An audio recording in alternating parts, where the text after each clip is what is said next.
1 week season. 1 week season, fam. La Familia. Welcome. Is week 13. FanDuel Labs. Working the main slate here. By the time you are viewing this, we will have all of the turkey, prime rib, what have you, put away, taking care of things. Might be on your way to cut down a Christmas tree or whatever family traditions you have for Friday after Thanksgiving. Maybe you're standing in line waiting to get that new TV or laptop. I don't know what your plan is, but whatever you do, check out oneweekseason.com. We've got our Black Friday sale all week. We've got Inner Circle, $49 for the rest of the season. Get access to all of our top-notch content. You get access to our whole year's worth of podcasts, JM with some evergreen stuff. Basically $50 for like hours and hours of one-on-one DFS training that will just help you become a better player. Definitely encourage you to check that out. So with that being said, we are going to bring in my esteemed co-host, Mr. Maximus. Welcome back. Long time no see. All right. I'm shaking off the tryptophan. Ready to go for the main slate. There we go. We'll pretend it's Friday for us. So coming off week 12, there was no Taysom Hill or Brock Bowers ending the slate. Had the Dolphins kind of go nuts, but they obviously playing on Thursday this week with the Thanksgiving slate and then the Friday game. We've got a little bit smaller slate once again this week, which, I always kind of enjoy those 10, 11 game slates. So, some interesting aspects. How was your week 12? It was good. Could have been better, but I will call myself out here. I had a couple of late swap decisions that turned out to not be great decisions. You'd say calling it maybe getting cute indirectly, but I did well though. I had some teams. I think my best team in the 5-entry max was 52nd. So I had a couple teams that placed over the money line. I continue my streak there. Again, Josh Jacobs just a monster.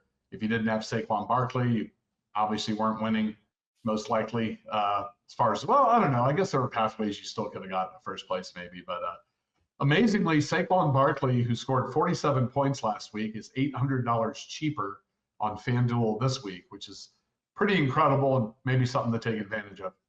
Yeah, faces the Ravens. So I'm guessing that has something to do with it. But yeah, obviously he broke the slate. I had two lineups, both finished in the top 100 of the Sunday rush, which is like over 100,000 entries. So one of them was pretty live to maybe have a top 10, top 5 finish. It had it had 157 points after the early games with just the Sunday night game left with Kyren Williams and AJ Brown. Another one had like 160, 165, something like that, that just had AJ Brown. Kyren got off to a nice start, scored the touchdown, but basically game script got out of hand. And then Saquon just over for the Eagles. So AJ had a nice game, but not going to complain. Made about $1,000, and AJ and Kyren, or two lineups in the top 100 out of that size tournament. Put myself in position, so we move on to week 13. This is going to be the third slate in 8 days that we are handling. So going to get right into it. Don't want to dwell. People are taking in a lot of content, and the holiday weekend time is precious. So let's get into it.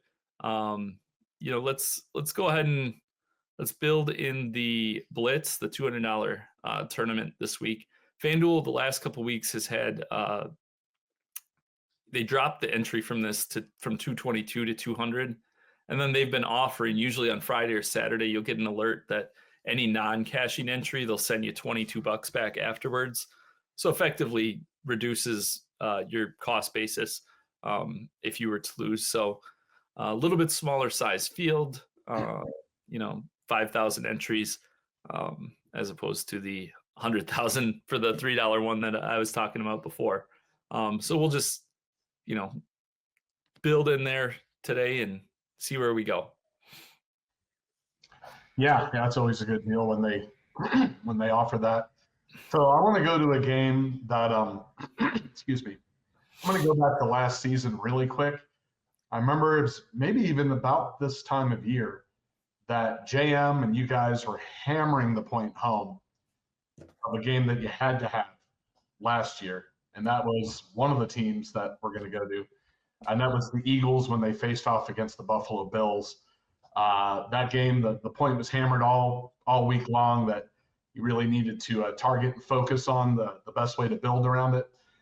I think, in my opinion, we have a similar possible setup this week. Stating the obvious maybe, but we're going to go to the Eagles and the Ravens here. Currently at a 51.5 game total, relatively tight spread. And we kind of have somewhat clear pathways of how these teams operate or how they want to operate and what the defense on the other side is good at limiting. And so yeah, I want to go ahead and for this one, and I mean, I think it's a 2 quarterback for multiple entries on either side of the ball here. But for the purpose of this team, we'll do Jalen Hurts, obviously the highest priced quarterback on the slate. And I actually want to pair him and see what we can do, because obviously it's a lot of salary here, but I do have a good bring back in the spot. But we'll pair him with Saquon Barkley here, now that his price went down a whole $800 from last week.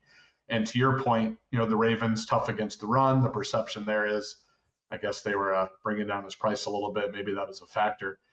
So, with this combo, obviously check the status of Devontae Smith. I mean, A.J. Brown finally had a ceiling game last week without him in the lineup.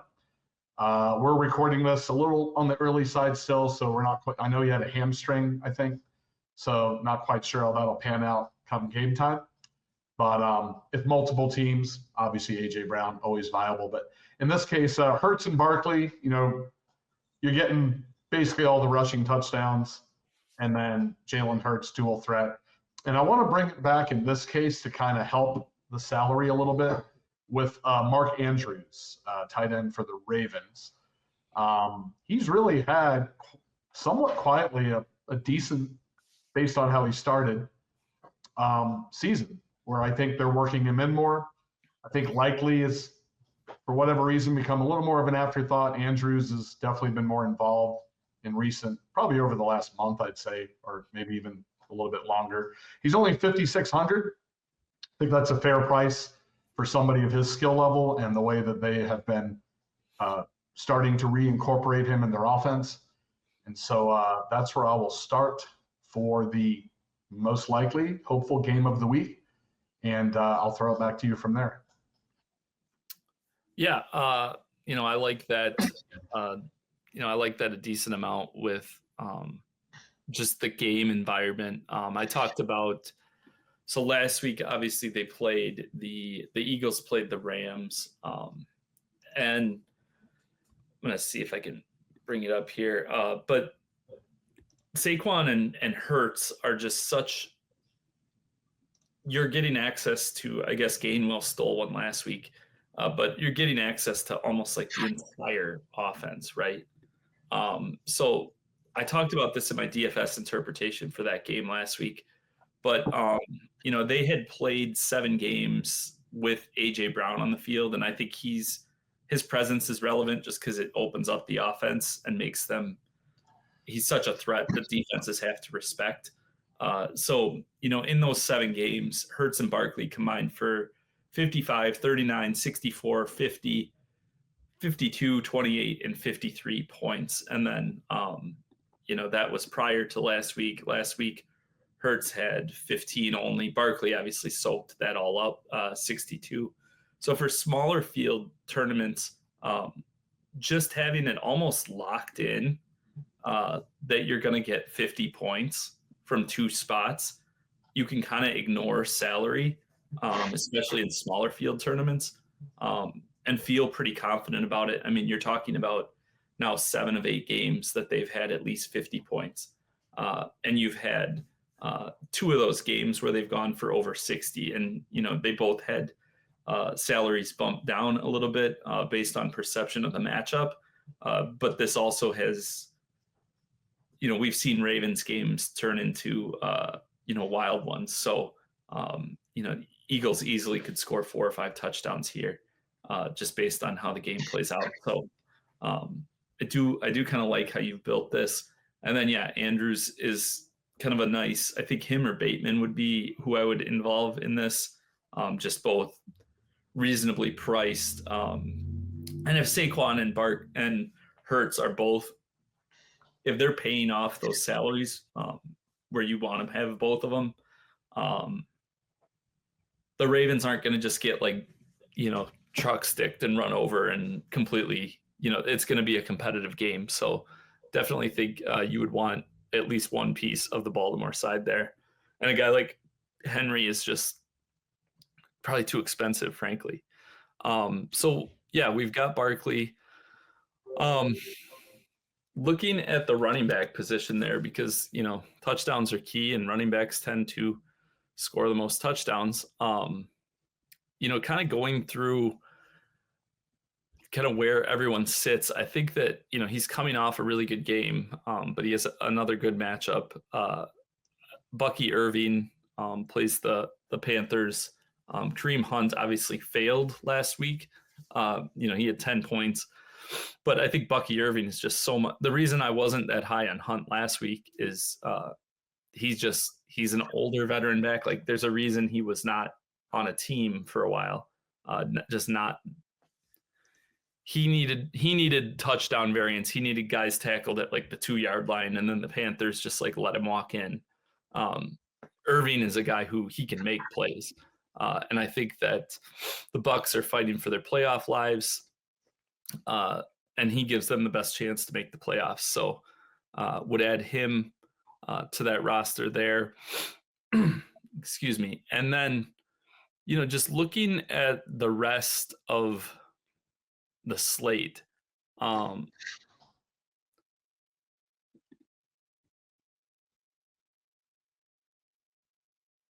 think what I want to do is I want to go with Jonathan Taylor. Taylor, they struggled last week against the Lions, but the week before against the Jets had 26 touches. Honestly, not sure what his touch count was. It was down last week. Richardson struggled, but this week they play the Patriots. Anthony Richardson's been the focus, but I think eventually Taylor's going to pop off. And I think this could be the week that it happens. So I'll swap those guys, and then I'll let you give us any thoughts you've got for wide receiver. Gotcha. Well, we're definitely going to need a cheap defense based on the salary. Although it's funny, I'm just now looking at Jonathan Taylor. Yeah, he's really priced down. Actually, one of my cheap defenses, ironically, was the Patriots. Obviously, that's not going to work here, just because Anthony Richardson on the road, he can be turnover prone, trying to do too much. But I do like the Jonathan Taylor shout too. He's going to, if they're smart, he'll be the emphasis there to kind of keep the game in check. Defense-wise, again, on this particular build, we probably have to go cheap to have enough salary to be balanced at the wide receiver position. So I would say maybe on defense, maybe the Jacksonville Jaguars there. Houston's been kind of a shaky offense. I know Nico's back, but obviously there was the game with Tennessee last week where the Houston defense performed great, still lost. I think the key here is just if this is how we want to build, if this is what we have so far, then we got to just grab any one of these guys at the bottom, and you can move them around later, but we're going to have to spend down on this roster. And that's basically a sacrifice. When you put Hurts and Barkley, you're going to be grasping at straws somewhere. And defense kind of is going to be it likely. So, we'll put the Jaguars in. Yeah, like you said, the Texans had a rough one. And then we'll look at receivers. Right. No, you're right. They're playable enough, right? And cheap. Yeah. That's all it needs to be said, really. You're right.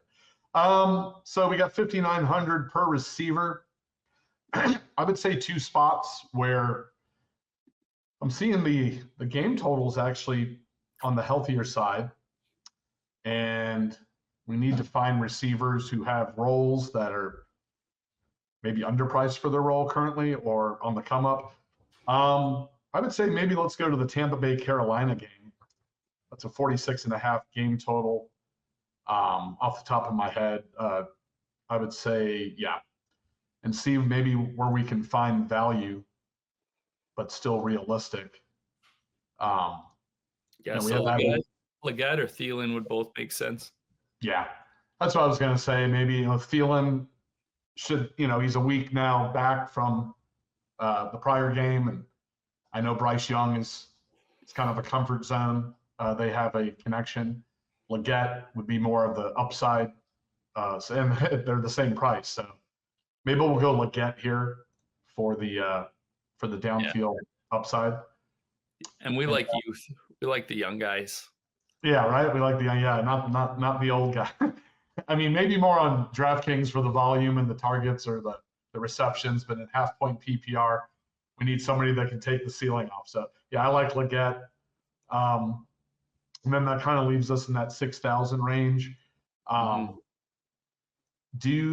Is there anybody you think behind Mike Evans to form a correlation, or would you rather We've already got Bucky, so are we trying to bet on this game really going? That is one way to maybe do a kind of a mini stack, but to your point, with Bucky, who's also a pass catching running back, probably it'd be better to go somewhere else. 6,000 left over. Yeah, I haven't looked at as far as the main slate too deep into this price range yet for the wide receiver spot. Maybe Arizona, Minnesota. See where Jordan Addison's at. Yeah, he'd be real. Ladd McConkey. He's just rookie's second half of the year. He's been really, really good. He just passes the eye test. Atlanta's defense has not been great. So, for him, he's still at this low 6K range. So locking into that makes a lot of sense to me.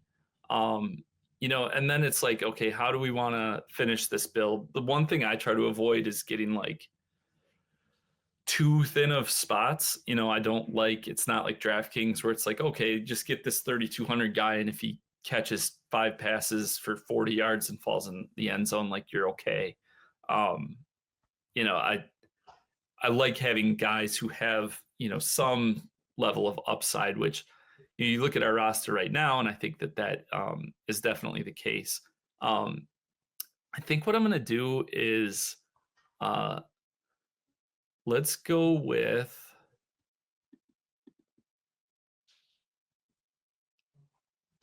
around your guy that you mentioned earlier, just for reference, Bateman. Yeah, let's go with let's go ahead with Bateman. And then what we're going to do is, so we're building on that Hurts Barkley lineup. I don't know that I want both Andrews and Bateman, just from like a volume perspective and how that all plays out. So let's add Goddard. Let's work on the assumption that Devontae's out once again. And Goddard is basically their second receiving option.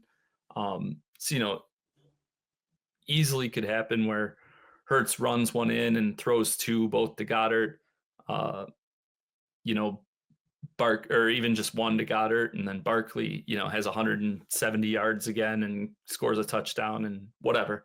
So yeah, I think that's a way to build around that game. And then we got to lose $400. So Taylor would probably be the spot that I would come off there. And then, I think like Chase Brown, in a full-time role, Pollard against the Commanders if what's his name? If Spears is out once again. It's a lot of ways we could go. Let's go ahead with Chase Brown. I think the perception of the Steelers matchup will probably keep his ownership and the way people approach him in check. What do you think about that lineup? I like it. I would bring up one more player though, the way that we had it, because you were leading. I thought you were going to lead there, but you went somewhere else. That's also great in my opinion. But to have access to the Sunday night hammer, watch the status of Dalton Kincaid.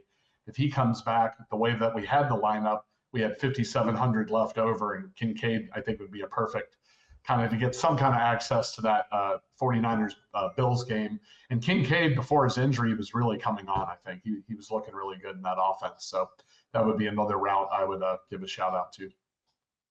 Yeah, and I think that's a pretty good shout out. I also think, we're recording this on Wednesday, everyone. So don't know really the status. It looks like Trevor Lawrence returned for the Jaguars. So I think, Evan Ingram could make some sense. And then, you could potentially, you could go with, instead of McConkey, if you wanted to try to correlate and bet on that. You've got Tank Dell, whose price continues to drop. The Jaguars pass defense, heavy man coverage rates, they've been burned consistently this season. So you could go that route as well for like a correlation if you wanted, but obviously don't have to.